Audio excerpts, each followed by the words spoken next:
សេវា4.5G អេក្រង់ 90Hz ថ្ម 5000 mAh តម្លៃមាន79.89 ម៉ាក Tecno អាយុកាល4ទៅ5ឆ្នាំមិនបានខ្ញុំសូមនិយាយថាសេវា 4.5G សេវាខ្លាំង Tecno តម្លៃ79នេះ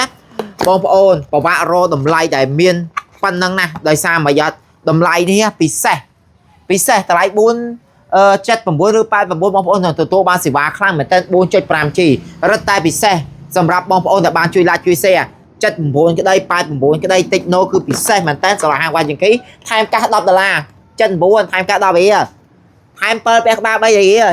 79 skin កញ្ចក់$3ខ្សែសាកស៊ីលីកូន$6ជើងបឈរ$5កាសអេច្រឡំបញ្ចាំង1រៀលទៀតអញ្ចឹងទិញភ្លាមថែមកាដូ7មុខស្រោមជាប់ក្នុងនេះមួយទៀតបងប្អូនទិញ79ក្តី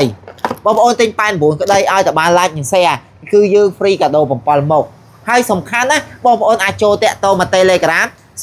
098 24 4142រត់តែពិសេសរត់តែផ្អែមរត់តែឆ្ងាញ់បងប្អូនអាចតំណែងតំណងមក Facebook ផ្ទាល់បដ ாய் ក៏បានដែរតែហាម comment ចង់បានឆាតមក page ចង់បានឆាតមក Telegram អញ្ចឹងអ្នកដែលចង់បានសេវាខ្លាំងអ្នកដែលចង់បានថ្មកាន់អ្នកដែលចង់ប្រើរូបរាងស្អាតល្អ smooth នេះ Tecno Spark Go 79ថែមកាដូ7មុខ89ក៏ថែមកាដូ7មុខដែរខ្ញុំនិយាយនេះខ្ញុំនិយាយចេញពីចិត្តថាទូរស័ព្ទតម្លៃប៉ុណ្នេះល្អប្រើប៉ុណ្នេះបងប្អូនបាច់ការណាឯងអាចតំណែងតំណងមក Telegram 098 24 4142អរគុណជម្រាបលា